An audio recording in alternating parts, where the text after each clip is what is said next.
할렐루야. 하나님을 찬양하고 우리 옆 사람을 축복합니다. 옆 사람하고 인사하세요. 사랑하며 축복합니다.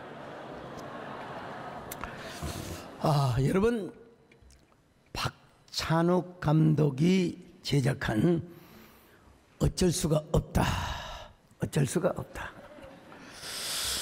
우리 김인호 장로님이 영화를 너무나 잘 만드셨다고 그렇게 말씀을 하셔서 저도 봤습니다. 이 영화가 베네스 영화제에서 출품이 되어가지고 하마터면 감독상 그리고 작품상을 받을 뻔도 하였는데 아쉽게 놓쳤습니다. 그러나 세계적인 이목을 이렇게 또 주목을 받는 것도 사실이죠. 영화를 보면 난해한 부분이 있습니다. 독해하기 힘든 과정이 있죠. 제가 언젠가 그 오펜하이머 영화를 볼 때 저는 수첩에다가 막 그 대사를 적고 있는데 우리 박종 목사님께서는 꾸벅꾸벅 졸고 있다. 근데 여러분, 이 박찬호 감독은 그런 난해한 부분을 통해서 영화의 함축성 그리고 은닉적 메타포를 심어놨습니다. 그게 여러분 감독의 실력입니다. 어쩌면 이 영화는 대중들로부터 찬사를 받는다는 면보다는 그만이 이룰 수 있는 예술적 창작성을 추구한 것 같습니다. 그렇기 때문에 이 영화는 재미로만 보거나 또 표면적으로 드러난 사실 자체만으로 해석을 하면 지루하고 재미도 없고 그렇습니다. 감독이 이 시대를 향해 말해주려고 하는 그 의도와 메시지를 파악할 수 있어야 돼요. 저는 그 포인트에 맞추어서 제가 관심을 갖고 영화를 보고 필요한 걸 딱 그냥 핸드폰에다가 임자 그려놨죠. 어떤 분은 무슨 이 영화를 만들어가지고 따분하고 말이야 재미도 졸렸다고 그런 분이 제 주변에도 있었어요. 그런데 그런 난해한 부분이 있기 때문에 그 관객들에게도 찬반이 엇갈리기도 했죠. 그러나 여러분, 저 글을 쓰는 작가의 입장에서 볼 때 역시 명감독이다, 그런 결론을 내렸습니다. 영화는 주인공 만수가 25년 동안 성실하게 다니던 제주회사 태양에서 실직을 당하며 시작됩니다. 만수는 자신의 모든 인생을 바쳐서 가족을 위해서 희생하고, 그래서 이제 건신한 결과로 도시 외곽에 있는 그 2층 집, 정원이 딸려 있는 2층 집에서 사랑하는 자녀와 그리고 부인과 함께 행복한 나날을 보내고 있어요. 그런데 하루아침에 실직을 당하고 거리로 쫓겨날 지경에 이르렀습니다. 아내를 비롯해서 가족들은 당황하고 하나둘씩, 심지어는 피아노까지 포기해야 할 것들을 생각합니다. 위기를 극복하는 길은 딱 하나, 만수 남편이 재취업에 성공하는 길입니다. 그때부터 만수는 재취업을 위하여 온갖 방법을 다 동원합니다. 그 과정에서 법모, 이름도 다요, 시조, 선출이라는 제작회사의 유능한 전문가를 다 살해합니다. 죽여요. 그들이 사라져야 만수의 재취업, 경쟁력이 여러분 이제 뭐 없잖아요. 다 죽여버리, 자기만 전문가로 남기 때문에 남을 죽여야만 자신이 살 수 있는 약육강식 승자 독식의 전쟁이 시작되는 겁니다. 그 과정에서 만수는 자신의 목을 손가락으로 툭툭 치며 다시 합니다. 어쩔 수가 없다. 어쩔 수가 없다. 어쩔 수가 없다. 영화를 본 사람은 참 이게 끄떡끄떡할 텐데, 근데 영화 안 봐도 제 얘기 들으면 다 본 거나 마찬가지. 박 감독은 영화를 통해 물질화, 기계화되고 AI화된 세상에 어쩔 수 없이 나타나는 인간 소외와 파괴, 상처와 분노, 그리고 절망과 죽음의 디스토피아를 보여주고 싶었어요. 절망적인 미래를 보여주고 싶어요. 만수는 아들의 의심스러운 눈초리를 의식한 듯 시조의 시신을 돼지 살처분하듯이 꽁꽁 묶어서 파묻고 사과나무를 심습니다. 우여곡절 끝에 형사들의 의심마저 벗어나고 만수는 자유를 누리며 재취업에도 성공을 합니다. 그런데 영화의 마지막 장면에서 자폐증을 앓고 있는 딸 리원이 미소를 지으며 첼로를 연주합니다. 아름다운 첼로 소녀를 배경으로 숲의 나무를 무자비하게 파괴하는 포크레인의 모습을 오버랩시키면서 영화는 끝납니다. 저는 이 마지막 리원의 첼로 연주에서 새로운 희망의 메시지를 발견합니다. 이 세상은 승자 독식과 권력 독점에 기반한 분노와 증오, 상처와 파괴의 사상과 질서로는 희망을 찾을 수 없다, 이런 메시지를 주는 거예요. 시신을 은폐하기 위해 심은 사과나무 나무에서 악취가 나고 벌레가 들끓으며 죽어가는 것처럼, 그건 디스토피아고. 그러나 어쩌면 감독은 영화의 그런 장면을 통해서 우리에게 뭔가 메타포적이고 그리고 반어적 질문과 시대적 요청을 하고 있는지도 모릅니다. 이건 관객 그리고 독해의 문제지만요, 사실은 이런 잔인하고 기괴한 장면을 감독이 애찬하고 자랑하고 싶어서 여러분 이런 영화를 만들었다고, 그거는 수준이 떨어지는 거죠. 그 대목을 통해서 오히려 감독은 승자 독식보다는 생명의 가치, 생명의 존엄성, 그리고 우리 모두 함께 공동으로 추구해야 할 보편적 가치를 역설적으로 외치고 있다고 저는 그렇게 해독을 했습니다. 특별히 만수가 시조를 땅에다 묻고 돼지 살처분하듯이 묻고, 여러분 그 위에 사과나무를 심지 않습니까? 그러나 그 사과나무 아래서 얼마나 악취가 나고 구더기가 들끓겠습니까? 그럼에도 불구하고 저는, 여러분 저의 시각입니다, 그 장면 안에서 뭐 인류의 보편적 기준 그게 아니라 그 장면 안에서는 적어도 아내 미리가 만수에게 생명나무 같은 이미지를 보여주고 있다. 저는 그렇게, 제가 그렇게 받아들였어요. 시대가 정한 이 가치와 보편적 기준과 그리고 법적으로도 여러분 안 되죠. 사형감이죠. 그러나 그 영화의 메타포 안에서, 다시 말씀드립니다, 그 영화의 메타포 안에서는 그렇게 제가 보여졌다는 것입니다. 여러분 왜 그러느냐? 아빠를 의심하는 아들에게 아빠는 절대로 그런 일 하지 않았어, 돼지를 살처분해서 땅에 묻었어, 그렇게 안도를 시켜줍니다. 그리고 남편의 만수에게도 이렇게 말합니다. 여러분, 여보, 당신 우린 가족인 거 알지? 난 언제나 당신 편이야. 우리 어떤 힘든 일이 있더라도 함께 이겨내는 거야. 이 명대사입니다. 명대사. 여러분 작가가 옳고 그름을 모르겠습니까?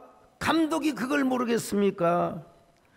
생존의 리바이벌한 시대에 어떻게 부인 미리로 하여금 이런 대사를 여기에다 넣도록 했을 것인가? 제가 다 적었어요. 거기서 번쩍이는 생명나무의 이미지를 그 메타포 안에서, 더구나 딸 리원이가 막 첼로 연주를 하지 않습니까?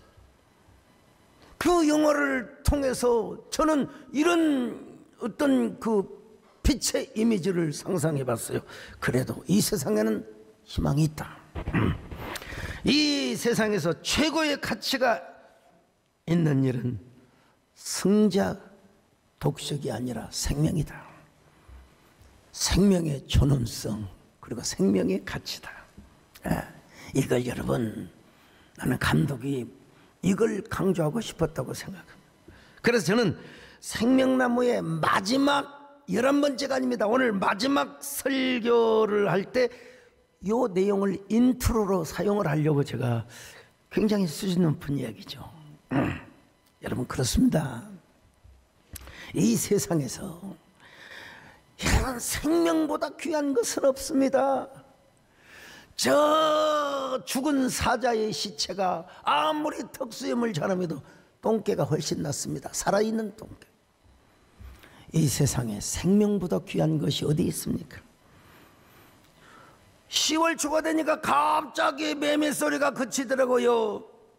그러나 얼마 전까지 울었던 그 매미 소리, 저 깊은 산속에서 참 미소 짓고 아름답게 피어나는 저 구절초, 가을 들판에서 바람에 몸을 흔들리고 있는 저 은빛 억새들, 어두운 구석에서 홀로 낭만의 노래를 부르고 있는 저 귀뚜라미. 생명이란 이렇게 고귀한 겁니다. 살아있는 것이 고귀한 거예요. 근데 여러분, 생명 중에서도 하나님이 주신 생명, 즉 하나님이 덤으로 생명을 주셨어요. 예수 그리스도를 믿고 거듭난 born again한 생명. 여러분, 이 생명보다 고귀한 것은 없습니다. 그 생명의 소중함을, 또 생명의 절대 가치를 대표적으로 보여주는 것이 바로 무엇입니까? 생명나무 라이프트리. 우리 이철희 장로님께서 책을 내셨는데 라이프 리더십, 라이프트리에서 나온 거죠. 라이프트리. 우리 하나님께서는 에덴 동산에서부터 생명나무를 통해서 생명이 얼마나 고귀한가, 생명이 얼마나 가치 있는 것인가를 여러분 보여주고 싶었고, 그런 의도에서 생명나무를 심어 놓았다. 생명나무를 만들어 놓았다. 그렇다면 오늘 우리도 신앙생활 하면서 정말 붙잡아야 할 가치, 그리고 정말 우리가 죽어도 놓치지 않을 절대의 그 무언가가 있다면 그것은 바로 생명나무를 선택하는 것입니다. 할렐루야. 생명나무. 그 생명나무를 선택하기 위해서 뭐 자기 부인도 중요하고 옛사람을 베개 쳐만하고 다 중요하지만 이 생명의 가치를 알아야 돼. 생명이 얼마나 소중한가, 얼마나 존엄한가, 얼마나 숭엄한 것인가. 예수님이 이 땅에 오신 목적이 무엇입니까? 우리에게 생명을 얻게 하고 더 풍성히 얻게 하려 함이라고. 자, 요한복음 10장 10절을 같이 보십니다. 시작. 도둑이 오는 것은 도둑질하고 죽이고 멸망시키려는 것뿐이요 내가 온 것은 양으로 생명을 얻게 하고 더 풍성히 얻게 하려는 것이라.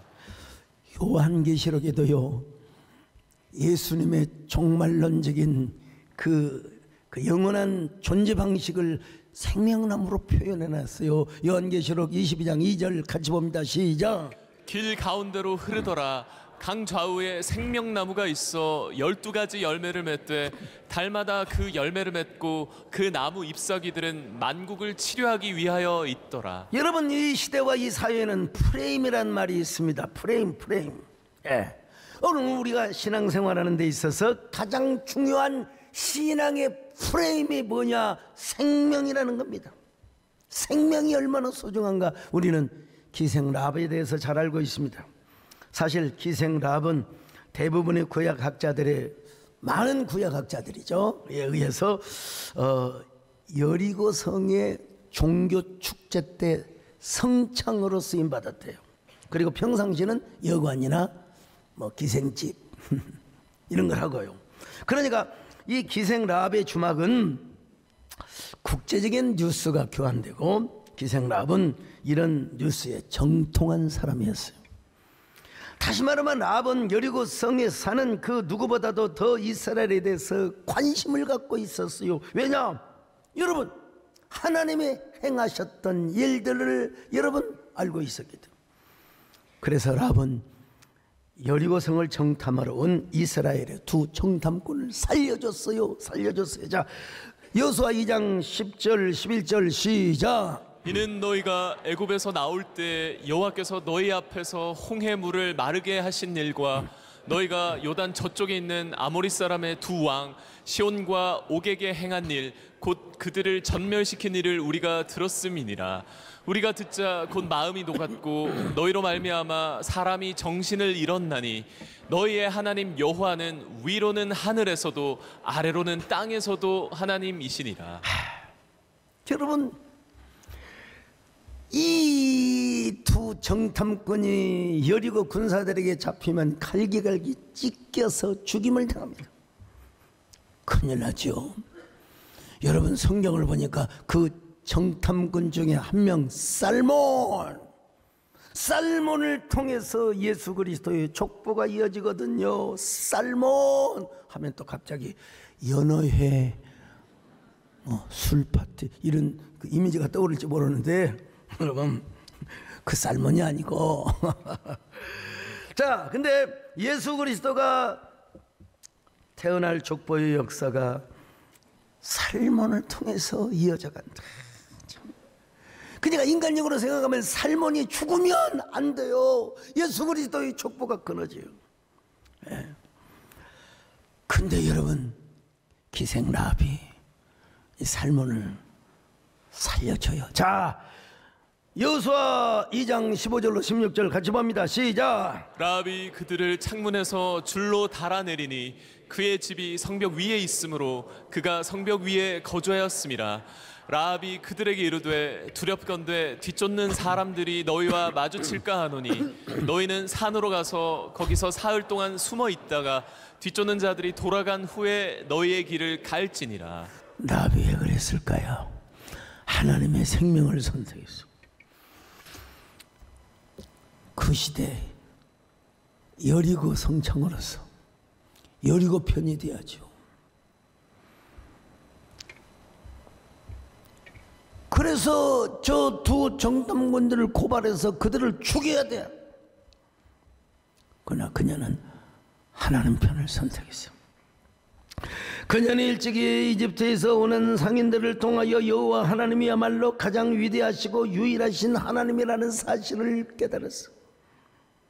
애굽에서 이스라엘을 구출하기 위하여 여호와 하나님이 행한 10가지 재앙들, 그리고 홍해를 도하게 된 일과 또 아모리 사람 저 시온과 옥을 죽였던 이런 진멸시켰던 일들을 다 지금 들었어요. 이제는 반드시 이스라엘이 어떤 방법으로든지 하나님의 은혜로 여리고성을 무너뜨릴 걸 알았어요. 그리고 반드시 가나안 땅을 무너뜨릴 것도 알았어요. 그래서 랍은 여리고성의 군대들이 랍의 집에 왔을 때 두 정탐꾼들을 살려주었다니까요. 이 두 정탐꾼을 죽여야 하는데 여러분, 그녀는 시대의 기준과 여리고 성의 공익과 규범을 버리고 위대하신 하나님을 선택하였습니다. 이스라엘의 두 정탐꾼을 선택하였습니다. 한마디로 여러분, 랍은 생명나무를 선택한가요? 어떻게? 성경에 보니까요, 히브리서에 보니까 뭐라고 하느냐, 바로 믿음으로 여러분, 랍은 정탐꾼을 영접하고 살려줬다. 자, 히브리서 11장 31절 같이 있습니다. 시작. 믿음으로 기생 라합은 정탐꾼을 평안히 영접하였으므로 순종하지 아니한 자와 함께 멸망하지 아니하였도다. 그래서 여러분, 랍은요 결과적으로 구원을 받고 그의 구손을 통해서 예수 그리스도의 족보의 특별한 조상으로 올라가는 위대한 영광을 얻게 되었습니다. 자, 마태복음 1장 5절입니다. 시작. 살몬은 라합에게서 보아스를 낳고. 자, 이 한 문장이 여러분 얼마나 기가 막힌지. 우리는 라합뿐만 아니라 루시라는 여자도 잘합니다. 루시라는 여자도 모압 전통에 의하면 금오스 신전에서 인신 제사를 드려서, 뭐 미드라시에 보면은 또 왕가의 후손이라고 뭐 어느 걸 믿을, 어떻든 간에 크모스 신을 섬긴 건 분명해. 왜? 모압 족속이니까요. 그런데 그런 여자가 누구를 만나느냐면 모압으로 왔던 나오미의 둘째 아들 기련을 만났어. 말론 기련. 자, 여러분, 시아버지 엘리멜렉이 모압에 오자마자 죽어버려서 나오미가 말론과 기련 두 아들을 급하게 장가 보냅니다. 근데 이상하게 왜 애도 못 나고 또 자녀들이 다 죽어요. 그 모압에 가서 이민 생활을 하다가 그런 혹독한 시련을 당하게 되었습니다. 자, 큰 며느리, 작은 며느리, 그리고 시어머니 3대 과부가 저녁이 오면 뭘 하겠어요 도대체. 참 얼마나 하나님의 저주가 혹독합니까. 고스톱을 치는 것도 한두 번이지. 그러던 중 여러분, 베들레헴을 권고하셔서 하나님이 양식을 주셨다는 복음이 들려왔어요. 나오미가 이제 베들레헴으로 가려고 합니다. 오르바는 처음에는 올라오곤 저 가다가 오지 말라고 하니까 오르바가 어떻게 갔다고요? 오르르 가버렸어요. 근데 나오미는 여러분 룻을 따라갑니다. 아무리 설득해도 어머니 난 베들레헴으로 갈 거예요. 나오미를 왜 따라오려고 하느냐? 룻이 하나님이 하신 일에 대해서 들었어요. 누구로부터 들었을까요? 아마 자기 남편 그리고 자기 또 시어머니를 통해서 들었을 거예요. 며느라, 우리가 이렇게 패가 망신한 것처럼 보이지만 이래봬도 우리는 유다 지파의 우선이다. 그런데 하나님의 구속의 씨, 구속의 메시아가 누구를 통해서 오는 줄 아느냐? 유다 지파를 통해서 온대. 그러므로 어찌 알겠느냐? 우리 가문을 통해서 예수 그리스도의 촉부가 이루어지고 메시아가 나올 줄을 누가 알겠느냐? 이 말은 뭐요? 너도 그 씨를 얻을 수 있다. 아마도 룻은 그런 꿍꿍이 속셈이 아니고 베들레헴에 왜 따라와요? 많은 사람들이 여기서 효도 설교를 하는데 여러분, 룻은 하나님의 언약, 고엘 제도의 그 언약, 유다 지파에 내리는 고엘 제도를 통하여 내리는 생명의 씨, 이걸 아마 분명히 노렸을 겁니다. 내가 베들레헴에 가면 혹 어찌하라 하나님께서 나에게 은혜를 주실지, 내 몸에 예수 그리스도의 족보를 이어갈 거룩한 씨가 받아들여질지 어떻게 알아. 나는 그 일을 위하여 모압을 등지리라. 나는 그 일을 위하여 내 민족을 버리리라. 크모스 신을 버리리라. 나는 하나님의 언약을 붙잡고 메시아의 언약을 붙잡고 나는 생명의 언약을 따라서 어머니를 따라가리라. 여러분, 룻에게는 이것이 바로 생명나무였습니다. 그래서 그녀는 생명나무의 약속을 붙잡고 결국 보아스를 만나서 오벳을 낳고 예수 그리스도의 족보에 올라가는, 자, 기가 막혀요. 자, 마태복음 1장 5절 시작. 보아스는 룻에게서 오벳을 낳고 오벳은 이새를 낳고 그리고 이새는 다윗을 낳고, 그리고 다윗의 후손으로 누가 오셨느냐? 예수 그리스도가 오셨습니다. 여러분, 우리에게 선악이 중요하죠. 때로는 정의도 중요합니다. 그러나 여러분, 요즘 뭐 사법 여러 가지 얘기가 나오고 있는데 그건 봐야 알겠습니다만, 여러분, 성경은 이렇게 말씀하고 있어요. 인간이 부르짖는 정의, 거기에도 악이 있을 수 있대요. 전도서 3장 16절 같이 봅니다. 시작. 또 내가 해 아래에서 보건대 재판하는 곳 거기에도 악이 있고 정의를 행하는 곳 거기에도 악이 있도다. 여러분, 그러므로 우리에게 가장 중요한 것이 뭐냐? 우리의 신앙생활에 있어서 가장 중요한 것이 뭐냐? 그것은 바로 무엇이 나에게 생명이냐 아니냐.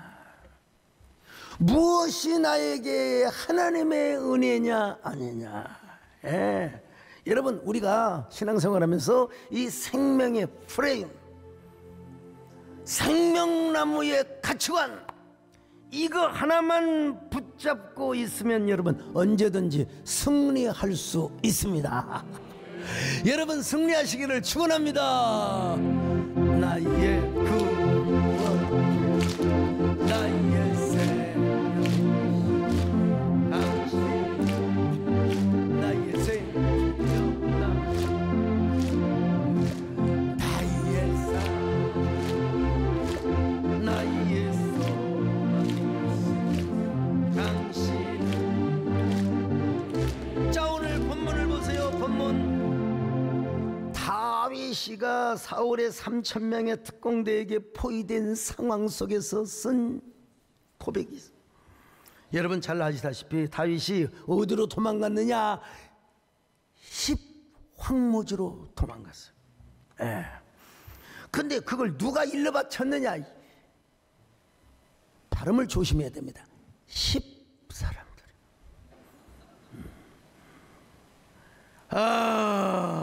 다윗이가 얼마나 배신감이 들겠어요. 아니 10사람들의 이웃사촌 그일라를 목숨을 걸고 블레셋 사람들의 손에서 구해줬으면 이 10사람들이 다윗을 숨겨주지는 못할 망정 눈은 감아줘야죠. 사울왕에게 그것을 고발할 이유가 무엇 때문에 있습니까? 그냥 못 본 척 눈을 감아줘야지. 왜 사울에게 가서 우리 동네 지금 저 십황무지에 다윗이 숨어 있다고 그것을 왜 이야기하느냐 이 말이요. 진짜 비열한 사람들이죠. 그래서 사울이 3,000명의 특공대를 데리고 다윗을 잡으러 왔습니다. 꼼짝없이 죽지요. 당연히 사정거리만 오면 독화살을 쏴서 여러분 생포간이요 사살이요. 이때 다윗은 뭘 해야 됩니까?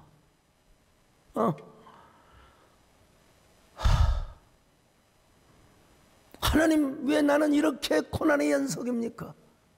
왜 나는 이런 삶을 살아야 된단 말입니까? 하나님께 의문을 품었을까요? 아닙니다. 전혀 아닙니다. 네버 네버.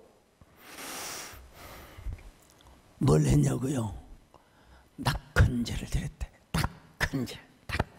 우리 세대교는 뭐 낙헌제를 너무너무 잘 알아요. 낙헌제는요, 하나님이 너무나 좋아서 하나님이 주신 기쁨을 이길 수가 없어요. 하나님이 주신 그 감사가 너무나 그냥 울렁거려서 도저히 주체할 수가 없는 거요. 시편 54편 6절입니다. 시작. 내가 낙헌제로 주께 제사하리이다. 여호와여 주의 이름에 감사하오리니. 지금 십황무지에서 여러분요 하나님 앞에 저 포위를 당하고 사울에게 죽임을 당할 때 지금 뭐요? 낙헌제, 감사의 제사를 드리는 이 낙헌제는 후대에 와서 그냥 제물만 드리는 게 아니라 막 소리를 내고 춤을 추며 좋은 것, 예수님이 좋은 걸 어떡합니까? 덩실덩실 춤을 추면서 드리는 제사가 낙헌제입니다. 여러분요, 예수님 좋은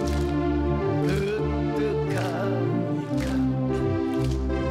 예수님 좋은 어떡합니까?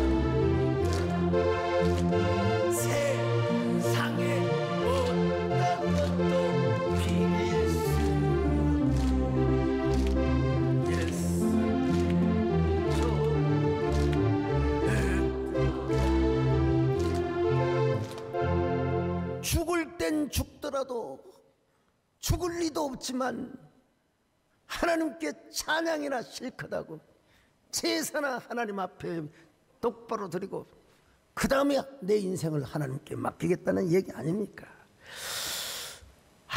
성경에 나와 있지는 않지만 다윗을 따르는 이들이 한 600명. 근데 그 군사들이 아닙니다. 지금 다 자식들도 있고 처자식들 다 있고 그냥 억울한 자, 분한 자들, 그냥 지명 수배자들, 이런 사람들이 다윗에게 왔어.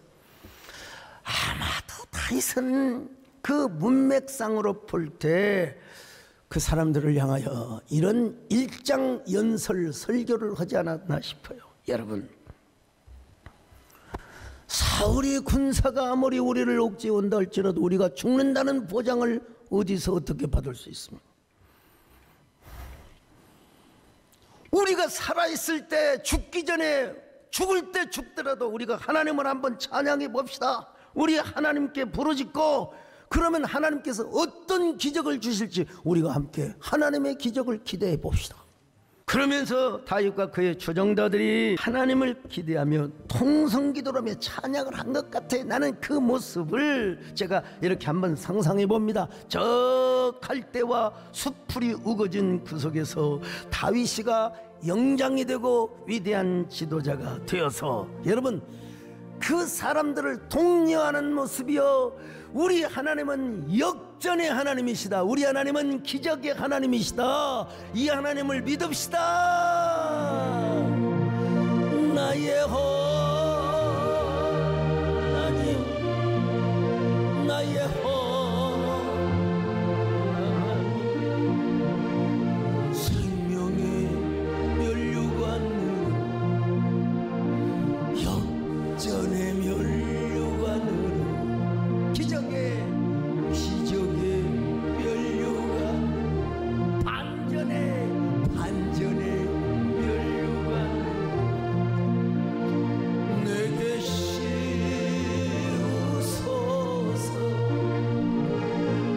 나의 하나님, 나의 하나님,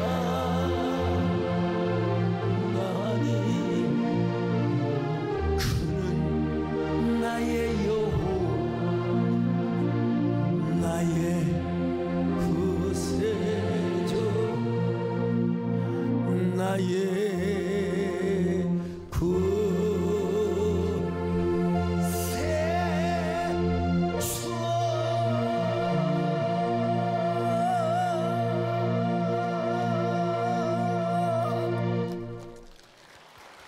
여러분,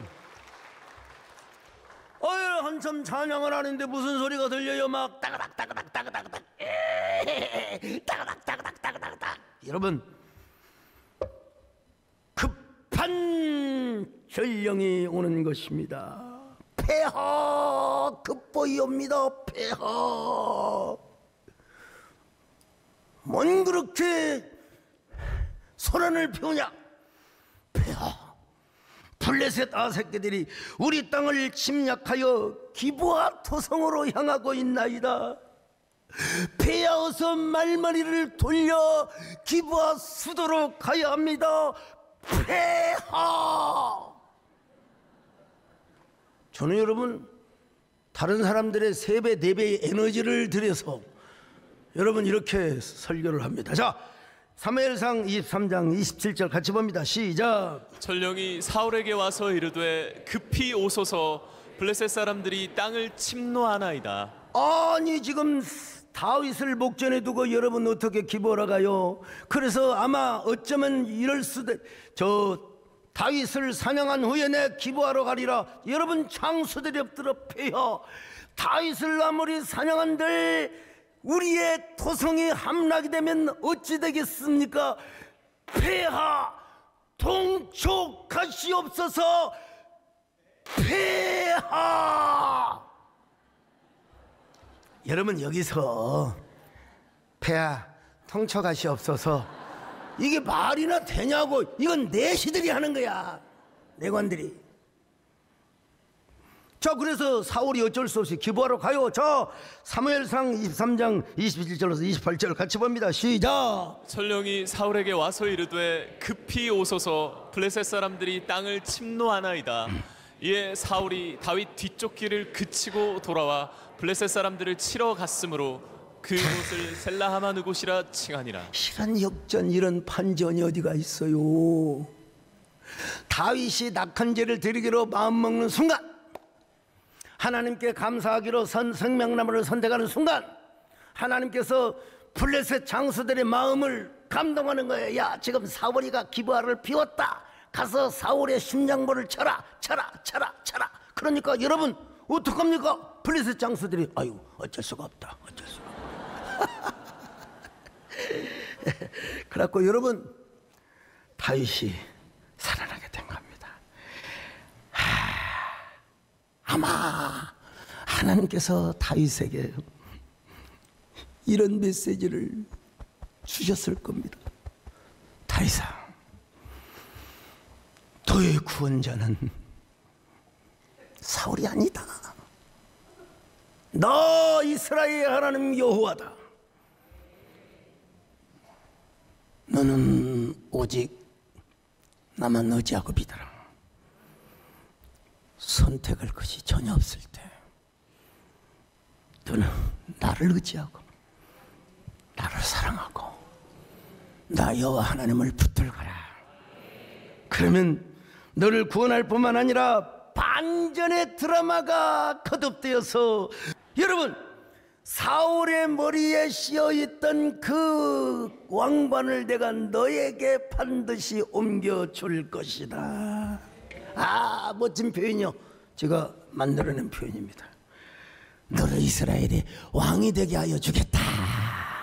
반드시 내가 너를 축복하리라. 아멘. 반드시 축복하리. 반드시 내가 너를 천지는 변해도 나의 약속 영원히 두려워만 강하고 담대한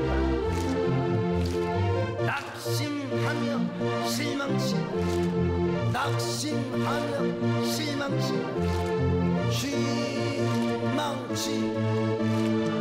여러분 우리가 여러분 사면 초가에 놓여 있을 때 할 수 있는 게 바로 뭐냐? 우리는 생명나무를 선택하는 것입니다.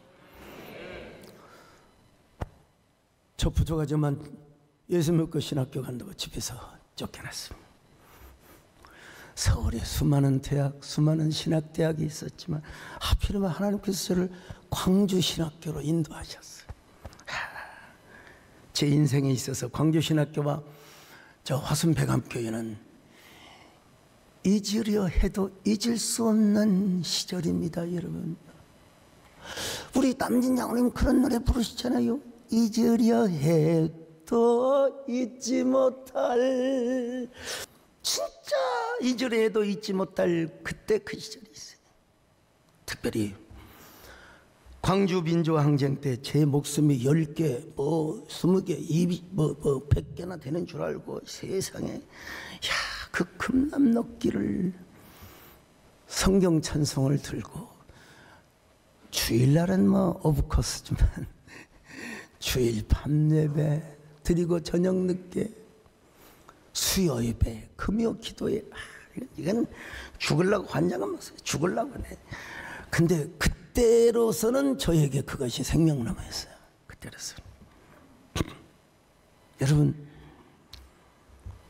화순백암교에서 돈 주고도 살 수 없는 광야의 영성을 저는 터득했습니다.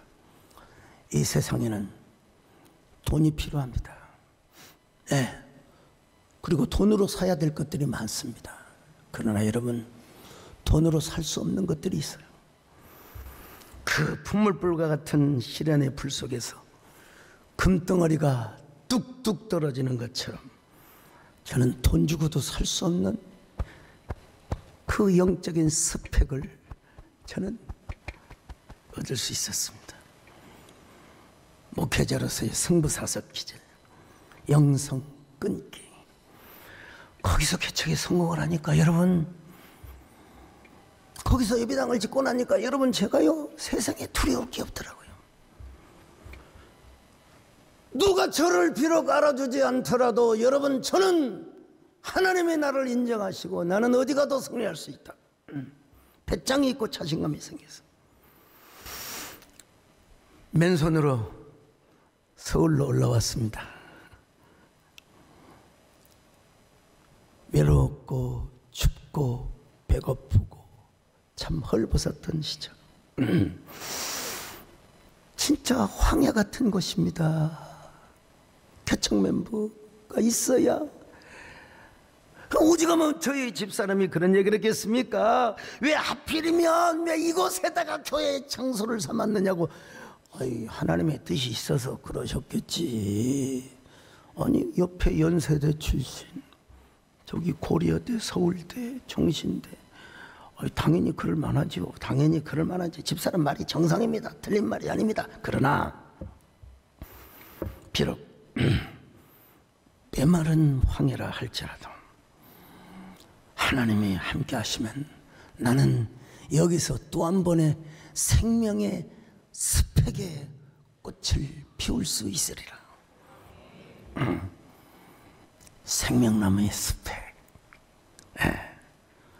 여러분, 개척교회로서 그 송파구 일대에서 가장 큰 부흥을 이루었던 교회. 그리고 분당을 거쳐 여러분 프라미스 컴플렉스 여기까지 왔습니다. 참 지나온 일들이어서 그렇지 그 현실들이 얼마나 저희 집사람도 고생했고 우리 정문사님도 진짜 피눈물 많이 흘리셨고 다 우리 장로님들 다 너무너무 감사하고 저는 하루하루가 가슴 뛰는 날이었고 특별히 토요일 저녁 토요일 밤엔 나는 한 주간 동안 열심히 전도로 다녔어.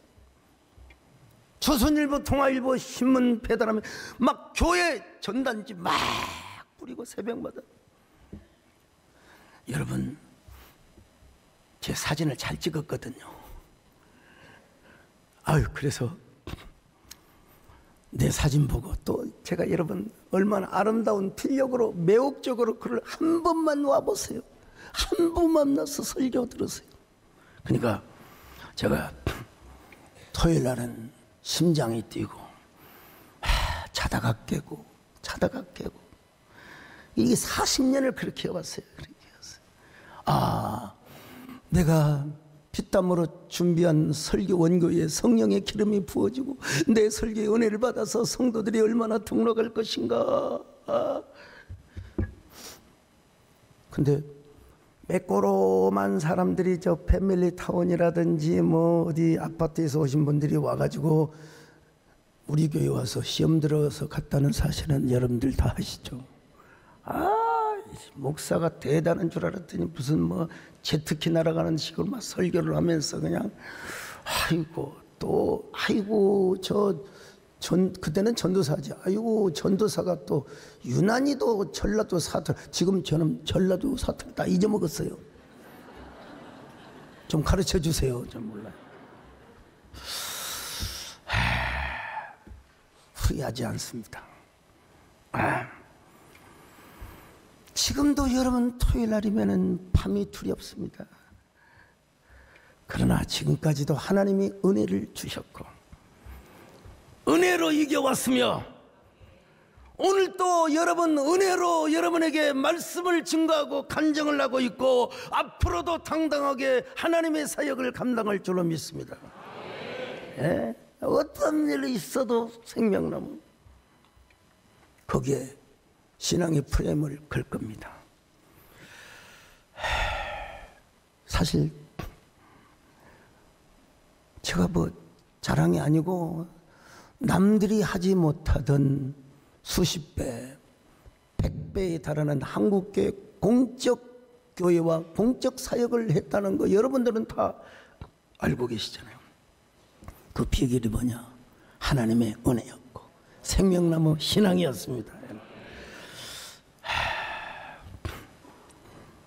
오늘 주보에 글도 썼습니다. 저는 흑수저 출신입니다. 흑수저이기 때문에 여러분 흑수저가 절망할 수 있죠. 저는 절망하지 않고 흑수저이기 때문에 더 간절했습니다. 목양 1년 목회밖에 못해. 나는 고스톱도 칠지도 모르고 뭐 춤도 출 줄도 모르고 술도 못 마시고 하여간 겨우 운동하는 게 턱걸이 운동, 그리고 저 산에 가는 산행, 골프 생각조차도 못했습니다.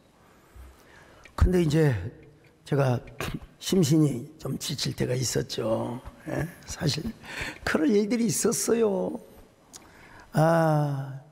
저의 신학교 동문인 그 절친 친구의 죽음에서부터 하여간 여러 가지로 겹치고 누적되고 한국교회 여러 가지 일들. 근데 나이도 먹고 그랬으니까 목사님 이제 골프를 한번 좀 해보시기 바랍니다. 목회 산행도 좋지만 목회 롱런을 위해서 골프를 한번 하면 좋겠다고 하는 집사람도 그렇고 아들도 그렇고 우리 장로님들도 그렇고 뭐 주변에서 다 그래서 졸지에 우리 유성군 장로님을 스승으로 삼고 또 우리 교회 나오는 심프로 선생님 계세요. 예. 그래서 우리 유 장로님 따라서 처음으로 진짜 골프채를 제가 무슨 돈이 있어서 삽니까? 이 조용기 목사님이 천국 가시면서 쇼먹쇼말이야. 이 골프채가 우리 한국에서 가장 좋은 것이야. 오늘 저한테 주셨거든요. 예. 그래서 그 골프채를 가지고 이제 저하고 맞는 채를 또 나중에 이제 누가 구해줄지 모르지만 그분은 키가 크고 저는 적잖아요. 그래도 옛날에 자치기 하는 그 어떤 감각이 있어가지고. 세상에 내가 골프 연습장에 오다니 참. 근데 여러분 꽁이 잘 맞는 거 있잖아요. 여러분 골프공은 잘 맞아야 합니다. 헛스윙을 하면 안 됩니다. 삐다가 막 연못으로 들어가 버려요. 그러다가 결국은 우리 유성은 장로님이 필드 한번 갑시다. 그래서 여러분 제가 난생 처음으로 필드를 갔어요. 난생 처음으로. 참 하나님, 저 같은 흑수저가 세상에. 나는 여러분 우리 시골에서 태권도 지도관에서 여러분 그때 당시 급으로 했어요. 1급하고 이제 1단을 따거든요. 근데 우리 어머니가 우리 형님은 단따는데 돈을 주는데 안 줘가지고 제가 단을 못 따. 우리 이동섭 장로님이 여러분 저에게 명예 7단을 주셨어요. 박수 한번 해주세요. 여러분 저 7단입니다. 여러분 발차기를 무시하면 안 돼요. 근데 골프장에 하나님 앞에 기도했어요. 골프장을 카트도 안 타고 그냥 뛰어다녔습니다. 하나님, 저는 골프장 찾아올 수 있는 사람도 시간도 없습니다. 다 언젠가 또 11월 달에 우리 황정원 장로님이 잡아놨다고 하던데, 하여튼 그 전에 목사님 한번 나가보시죠. 그래갖고 이 유성은 장로님의 그 달콤한 유혹에 제가 나가서 골프채를 붙잡고 하나님께 눈물로 기도합니다. 마음속으로, 주여 이곳에서 은혜가 임하게 하여 주옵소서.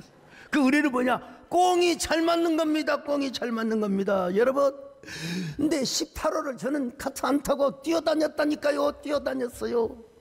예.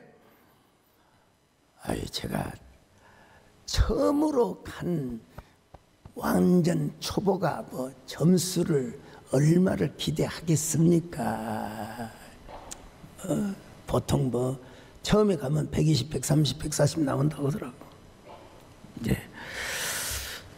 도저히 믿기지 않는, 그날 꽁이 잘 맞더라고요. 그래서 몇 점 나온 줄 아세요? 몇 타 나온 줄 아세요? 88타 나왔어요. 쭉 보세요. 88타.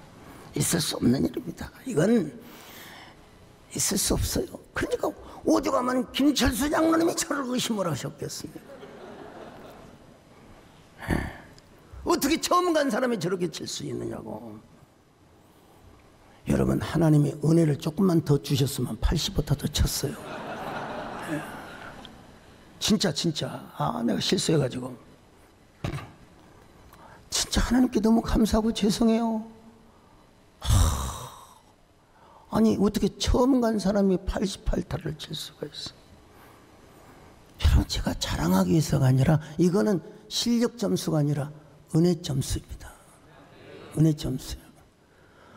뭐 이런 사람들이 좀 우리 남장로님이랑 좀 안 믿길래 우리 저 송종호 한수입사부로 야 내가 치는 것 좀 보여주라 그랬더니 또 우리 집사람한테까지 보냈나 봐. 집사람 문자 오기를 잘하는 건 좋은데 너무 자랑하지 마십시오. 내가 자랑한 게 아니요. 할 수 있으면 좀 미리처럼 아이고 하다 보니까 이런 날도 있네요. 열심히 하시오. 그런데 얼마나 좋겠어요. 자, 제가 여러분 필드에서 우드 치는 거 한번 보여주시겠습니까? 자, 굿샷! 여러분 저 연못이 절대로 빠지지 않습니다, 여러분. 예. 자, 제가 아이언 7번 치는 거 한번 보시겠습니까? 자, 올려요. 자, 그 다음에 어프로치 하는 거 보여주시겠습니까? 됐어. 진짜 잘 됐다. 딱 그냥 여러분 깃발 있는데 가잖아요, 여러분.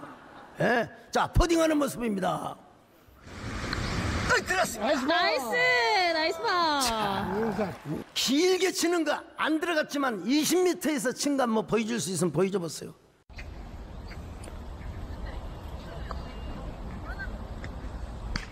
됐어. 아주 잘했어. 됐어. 아이고. 20m 전망에 쳤는데요. 바로 깃발 앞에 딱. 그건 바로 무엇 때문이냐? 하나님의 은혜와 간절함, 그리고 그 옛날 자책의 영성이 제 손 안에.